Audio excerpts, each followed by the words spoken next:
Semana passada nós fizemos a ceia e nós falamos sobre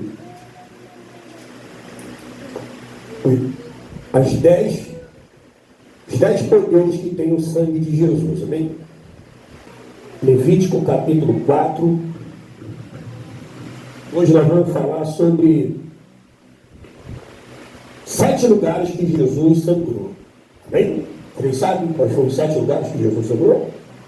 Levítico capítulo 4, nós vamos só falar sobre o versículo 6, para a gente poder adentrar no mistério do sangue de Jesus, amém? Todos acharam? Vamos ler Levítico capítulo 4, versículo de número 6. Diz assim: e o sacerdote molhará o seu dedo no sangue, e aspergirá daquele sangue 7 perante o Senhor, diante do véu do santuário, amém? Quantos estão nessa poderosa palavra do Senhor? Vamos dar uma linda salva de palmas bem forte para a palavra de Deus.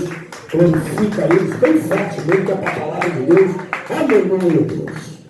Preste atenção aqui, porque é rápido.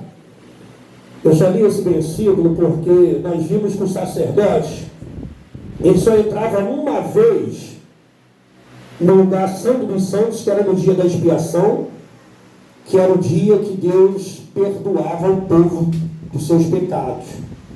E nós vimos aqui que o sacerdote, quando ele entrava no santo dos santos, ele levava o sangue do bode e tinha um propiciatório em cima da arca, com os 2 querubins voltados uns para os outros, e ali no meio dos querubins manifestava a Shekinah, que era a fumaça de Deus. O sacerdote não entrava, alguns historiadores dizem que ele entrava amarrado, e na orla das suas vestes havia umas romãs que faziam barulho, e ele entrava. Se Deus aceitasse o sacrifício, ele saía de lá vivo, e se Deus não aceitasse, ele morria. Então as pessoas, com medo de entrar lá, puxavam.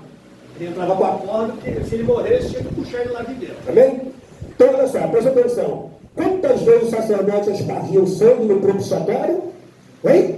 7 vezes. Por isso que Jesus derramou o sangue dele quantas vezes? 7. Em 7 lugares, tá? Então a gente vai entender isso agora, bem? Abre aí Mateus, capítulo 26, versículo 30. Nós vamos ver o primeiro lugar que Jesus sangrou. Mateus, capítulo 26, versículo 36, perdão, eu notei 30, mas era 36. Jesus no Getsemane. Então chegou Jesus com eles a um lugar chamado Getsemane, e disse a seus discípulos: assentados aqui, enquanto vou além orar. E levando consigo Pedro e os 2 filhos de Zebedeu, começou a entristecer-se e a angustiar-se muito. Então lhes disse: a minha alma está cheia de tristeza até a morte. Ficai aqui e vigiai comigo. E indo a um pouco distante, prostou-se sobre o seu rosto, orando e dizendo: meu Pai, se é possível, passe de mim este cálice. Todavia, não seja como eu quero, mas como tu queres. E voltando para os seus discípulos, achou-os adormecidos, e disse a Pedro: então, nem uma hora pudestes vigiar comigo? Vigiai e orai, para que não entreis em tentação. Na verdade, o espírito está pronto, mas a carne é fraca.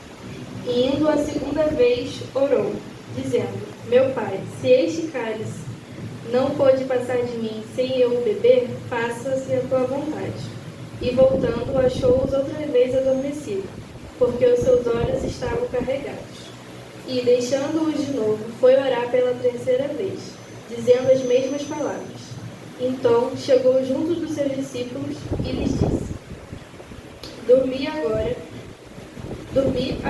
e repousai, pois eis que é chegada a hora, e o Filho do Homem será entregue nas mãos dos pecadores. Levantai-vos, partai-vos, eis que é chegada o que me trai. Amém? Olha só, então preste atenção aqui. Jesus, ele levou os discípulos ao jardim secreto, que ele tinha costume de ir para orar. E o que aconteceu? Ele se separou. Quando ele voltou para falar com os discípulos estavam o quê? Dormindo, né?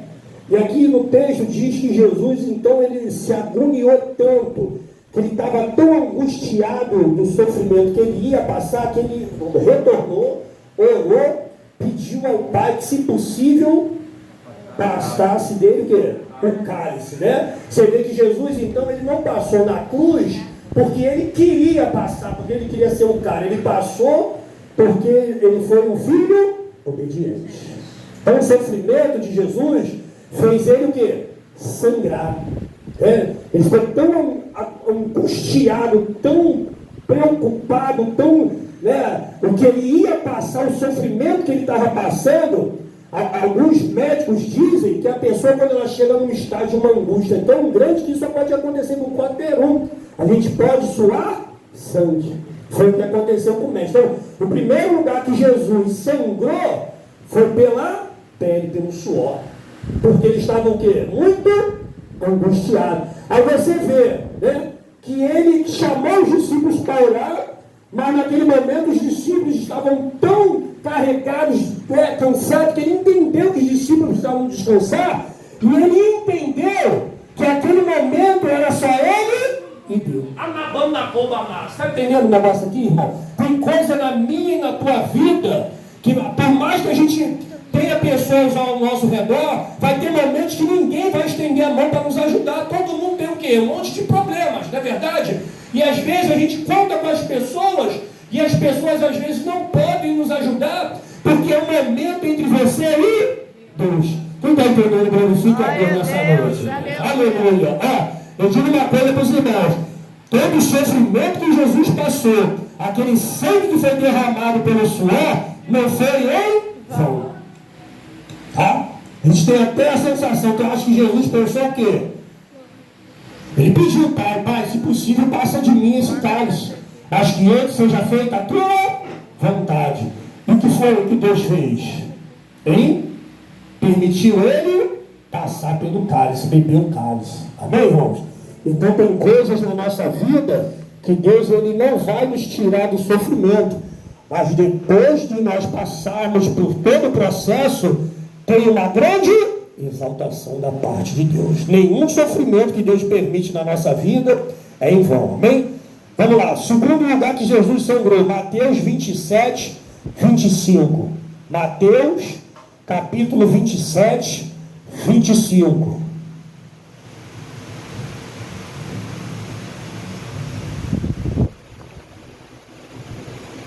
E respondendo todo o povo disse: o seu sangue caía sobre nós e sobre nossos filhos. Então soltou-lhes Barrabás, e tendo mandado açoitar Jesus, entregou-o para ser crucificado.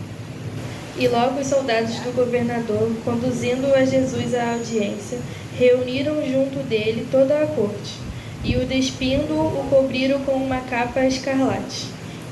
Amém? Segura aí, olha só, preste atenção, a gente vai continuar aí nesse capítulo mesmo, preste atenção. Você vê que Jesus, o segundo lugar que o sangue de Jesus vai ser derramado, vai ser aonde? Ele foi levado para ser o quê? Chicoteado. Pela lei, Deuteronômio capítulo 25, nenhum israelita, nenhum judeu poderia ser chicoteado mais do que 40 vezes, porque era uma humilhação muito grande. Jesus levou 39 chicotadas. Agora, o chicote não era um chicote comum, eles botaram na ponta do chicote tipo uns dentes de marfim, que quando batia nas costas, rasgava as costas do mestre. O sofrimento de Jesus não foi só um sofrimento normal de um homem, foi de alguém que passou uma humilhação muito grande. Se não tivesse a lei, tu acha que eles iam chicotear Jesus até onde? Até a morte. A nava sube, a nava. Está entendendo o negócio aqui? O segundo lugar que Jesus sangrou, que derramou o sangue dele, foi nas suas. A nava sube, a navácia. Está dando para entender aqui hoje o negócio, irmãos? O sangue de Jesus não foi derramado na cruz à toa. Não foi uma brincadeira aquilo ali. Ele sofreu muito. Tá? Então guarda isso. O primeiro lugar foi no suor, sangrou pelo suor. O segundo pelas costas. Vamos entrar no terceiro. Mateus 27, 29. Mateus 27, 29.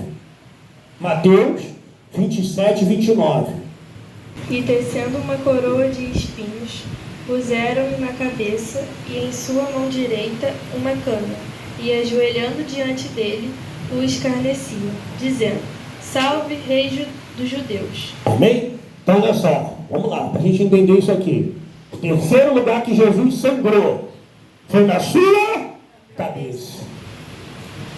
Preste atenção para você entender o negócio aqui. Lá no livro de Gênesis, a Bíblia diz que Deus ele havia dado para Adão, todo o poder, toda a autoridade, sabedoria. Adão era um homem muito sábio, botou o nome nas estrelas, botou o nome nas plantas, botou o nome dos animais, entendia de todas as coisas. Mas aí a serpente entra no jardim, engana Eva engana Adão, e Adão peca, Deus falou para ele não tocar da árvore do conhecimento do bem e do mal, e ele tocou, ele comeu do fruto. Quando Adão come do fruto, a Bíblia diz que Deus ele castiga Adão, castiga a mulher e castiga a serpente. E Deus fala para Adão: agora a terra é maldita e cardos e espinhos estão sobre ela. Então, quando Adão peca, ele entrega o reinado que era dele, passa a ser do diabo. A coroa de espinho que foi formada lá no jardim do Éden, que estava no controle do diabo, agora os homens estão colocando na cabeça de Jesus. Aquele sangue que está sendo derramado ali, eles colocaram a coroa. Alguns historiadores dizem que os espinhos tinham por volta de 20 centímetros, que entraram rasgando a parte da cabeça de Jesus, e o sangue começa a descer na boca da cobra Márcia. Aí eles se ajoelham, eles botaram um pedaço de um pau na mão de Jesus, simbolizando como se fosse um rei, o cetro do rei, se ajoelham e começam a debochar de Jesus. Só que eles não sabem que naquele momento a coroa que foi colocada estava tirando o poder da mão do diabo e colocando o poder na mão de Jesus. A maldição que foi gerada na terra lá atrás agora estava na boca da cobra massa. Está dando para entender, irmãos? Louvado seja o nome do Senhor. O sangue de Jesus que foi derramado pela cabeça estava agora quebrando toda a maldição, tudo aquilo que a terra carregava, todo o poder que o diabo carregava. Jesus agora estava invertendo. Você crê nisso nessa noite, que Deus vai inverter algo aqui na tua vida? Que todo projeto do diabo, que tudo que o diabo estava reinando na tua vida, dominando, a área que o diabo estava dominando, Jesus hoje nessa noite está tomando tudo aquilo que o diabo estava tentando acabar na tua vida. Se você crê nisso nessa noite, glorifica e exalta o nome do Senhor. Na vassuga, na vassa. O espinho é símbolo de desobediência, de vergonha, de miséria e de maldição. Por isso que o profeta Isaías disse que ele tomou sobre si as nossas dores, e o castigo que estava sobre nós veio sobre ele. O castigo que nos traz a paz estava sobre ele, e pelas suas pisaduras nós fomos sarados. Ele levou sobre si todas as nossas maldições. Está tudo sendo quebrado na tua vida. O sangue de Jesus Cristo é que tem poder de quebrar toda a maldição que foi colocada sobre a nossa vida. Amém? Vamos lá para o quarto. Mateus 31. Mateus 27, versículo 31. Mateus capítulo 27, versículo 31. E depois de o haverem escarnecido, tiraram-lhe a capa, vestiram-lhe as suas vestes e o levaram para ser crucificado. E quando saíram, encontraram um homem sirineu, chamado Simão, a quem constrangeram a levar a sua cruz. Segura aí, olha só, presta atenção para você entender aqui. Depois que eles escarneceram, foi colocada a coroa de espinho, escarneceram dele, foi esbofeteado, cuspiram no mestre, aí colocaram uma cruz sobre Jesus que não era para ele. Era uma cruz bem maior e muito pesada. Jesus já estava dias sem comer e sem beber água. Estava muito fraco. Aí você imagina, olha aqui comigo. Aí ele entra no caminho do Gólgota. Tu está na caveira, onde eram os homens crucificados. Ele está indo, mas chegou o momento que ele, quando ele cai, ele machuca o quê? Hein? Está entendendo? Na banda coba nasce. Só que quando ele cai e machuca o joelho, e o sangue começa a sair, os soldados olham e veem um homem negro chamado Cirineu. E eles vão lá e obrigam aquele homem a carregar a cruz de Jesus. Você crê nisso nessa noite, que toda a oração, tudo você está colocando de joelho. Irmão, quando a gente dobra nosso joelho, a gente tem até a sensação que não está acontecendo nada. Muitas das vezes a gente acha que a nossa oração está sendo em vão, que nós estamos machucando o nosso joelho em vão. Mas eu quero te dizer uma coisa nessa noite: o sangue de Jesus que foi derramado na cruz, o sangue de Jesus que foi derramado durante o percurso do caminho, Deus vai colocar alguém para te ajudar nessa vida. Você quer isso? Esse fardo pesado, isso aí que você está carregando, essa angústia, essa imensa preocupação que está sobre você, Deus está colocando alguém hoje nessa noite para te ajudar. Se você crê nisso, glorifica e exalta Ele. A gente tem um costume, a gente pode orar de qualquer jeito. A Bíblia não manda a gente orar só de joelhos. Mas quando você dobra o seu joelho, dobrar o joelho é símbolo de quê? De adoração. A pessoa, quando ela se ajoelha diante de um rei, diante de uma pessoa importante, ela está exaltando aquela pessoa. É um símbolo de uma exaltação, de uma adoração. Ela está adorando aquela pessoa. E todas as vezes que você se ajoelhar e adorar Deus e orar a Ele, pode ter certeza, você pode até não ver, mas alguma coisa vai. Louvado seja a glória. Você crê nisso nessa noite? Que Deus está dando ordem para vir te ajudar? Continua aí, continua aí do 31, vai embora para frente. E chegando a um lugar chamado Gólgota, que significa lugar de caveira, deram-lhe a beber vinho misturado com fel. Mas ele, provando-o, não quis beber. E, havendo-o crucificado, repartiram as suas vestes. Segura aí. Olha só. A cruz não era para Jesus, né? Mas a cruz, ela era... Já de muito tempo, a cruz era usada pelos homens malfeitores na terra, porque eles tinham o costume de pendurar os bandidos, ladrões, as pessoas que faziam coisas muito piores. Eles tinham o costume de pendurar as pessoas nas estradas, né? Por quê? Porque quem olhava para aquele tipo de morte ali ia ter medo. A pessoa que olhava uma pessoa crucificada ia falar: meu Deus, eu não tenho nunca que alguém vá parar aí na minha família, ou eu quero fazer alguma coisa errada. Então aquilo ali representava uma opressão muito grande. Só que a Bíblia diz, irmãos, que os soldados crucificaram Jesus, puxaram o braço do mestre, que chegou a deslocar os nervos, o ombro, chegou a deslocar, porque a cruz não era para Jesus. E crucificaram ele na sua mão. Hein? Está dando para entender? O quinto lugar que Jesus foi crucificado foi na sua mão. A mão, ela simboliza as nossas obras.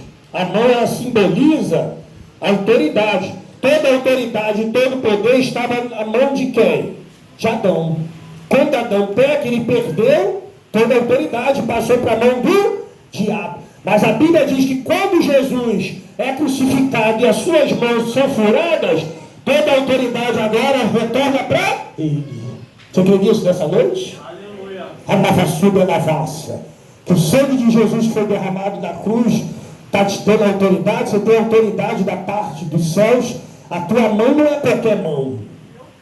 A navassuda navassa. É por isso que Moisés e Josué, ele chegou a dizer para o povo assim, ó: levantai as vossas mãos e consagrai ao Senhor, porque amanhã Deus fará maravilha no meio de vós. Por isso que o diabo, muitas das vezes, não gosta quando você está cheio da unção, cheio da palavra de Deus, você bota a mão em alguém e ele vai ter que sair, por causa da autoridade que está sobre a tua vida, amém? Então você nunca deixe de exercer essa autoridade que Deus colocou nas tuas mãos. Nas tuas mãos tem autoridade dada da parte de Jesus. Todo poder e autoridade foi dado a Jesus. Amém? Agora, Mateus capítulo 31, onde nós estamos aí lendo, a Bíblia não fala sobre essa parte aqui, mas nós sabemos que Jesus foi crucificado nas mãos e nos seus, hein? E nos seus, lê aí Deuteronômio capítulo 11, versículo 24. Deuteronômio capítulo 11, versículo 24. Você vai entender o mistério dos pés. Por que crucificaram ele nos pés?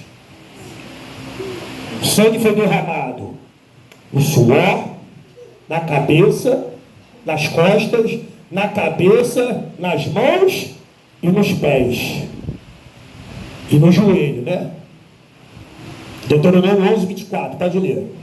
Todo lugar que pisar a planta do vosso pé será vosso, desde o deserto, desde o Líbano, desde o rio Eufrates, até o mar ocidental, será o vosso termo. Amém? Então olha só, olha aqui para mim. Todo lugar que você colocar a planta dos teus pés, a Bíblia está dizendo que é nosso.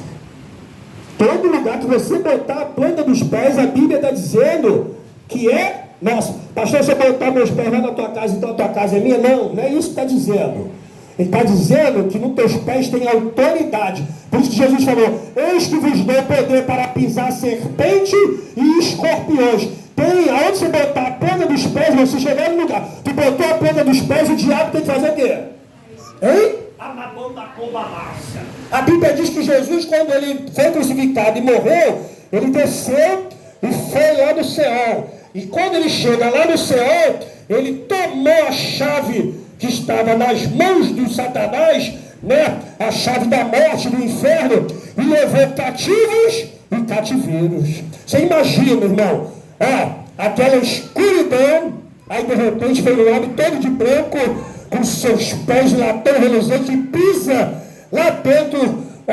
O diabo e os demônios devem ter tremido só de ouvir as pegadas de Jesus. Você crê nisso nessa noite? Que tem poder nos teus pés. Você vai botar os pés em algum lugar, o diabo vai sair. Você crê nisso? Se já teve essa experiência, não vai ter. Preste atenção no que eu estou falando aqui.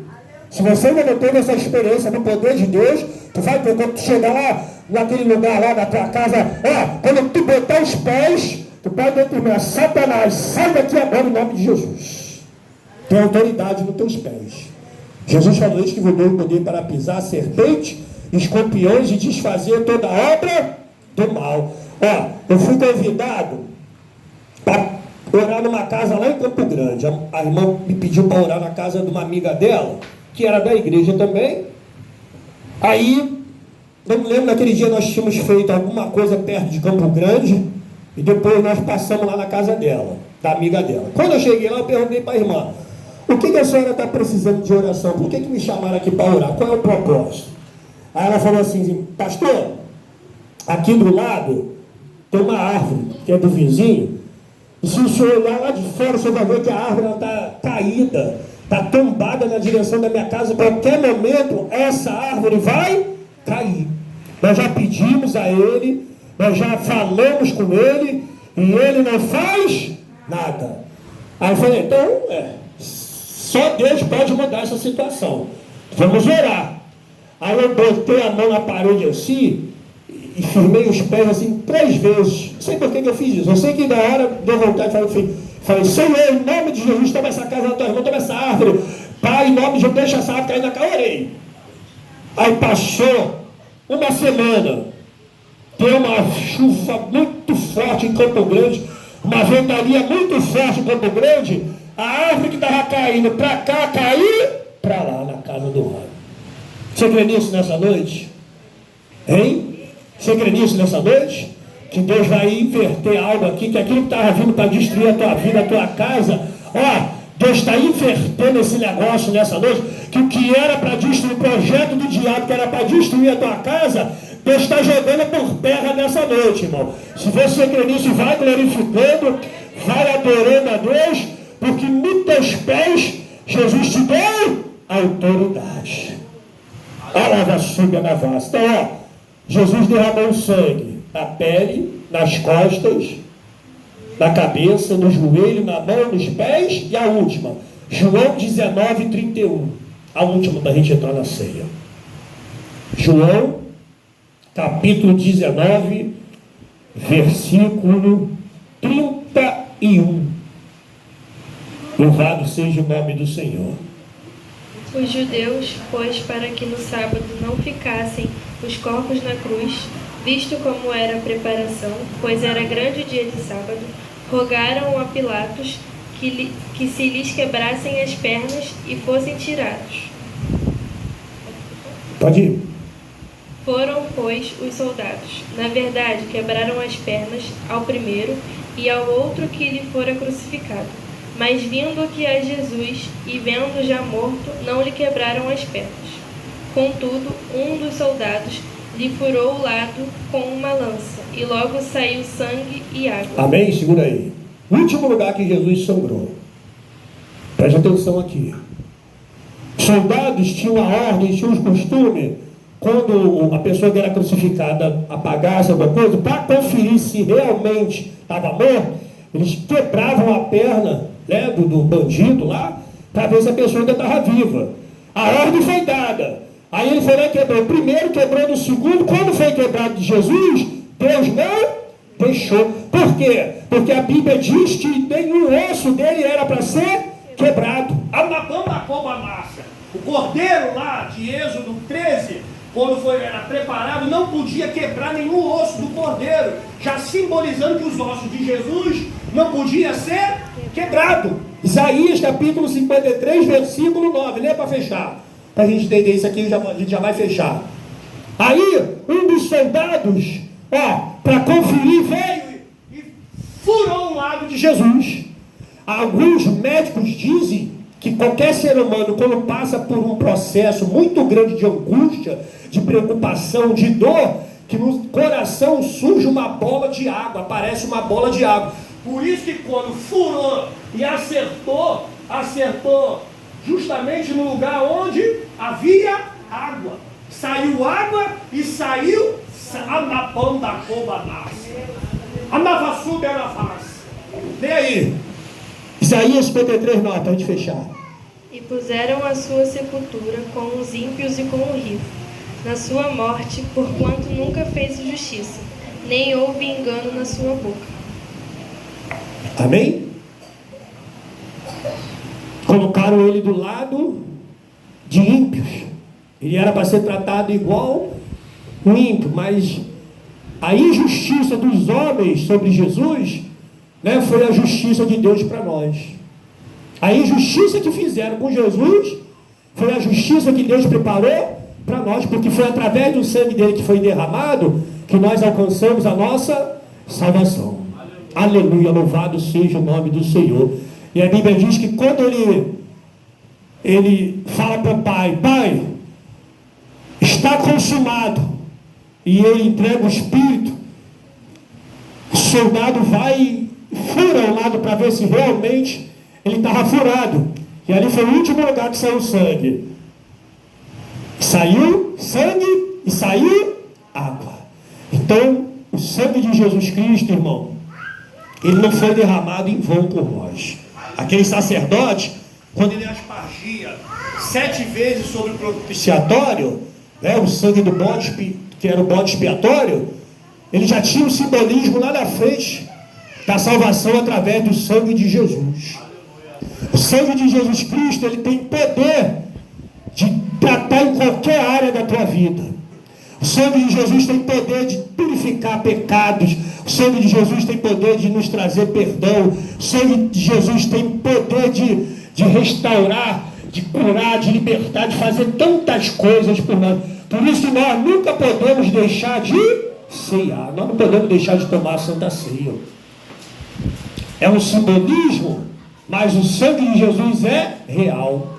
Por isso que ele falou, quem não come da minha carne, não bebe do meu sangue, não tem parte comigo no meu reino. Está dando para entender?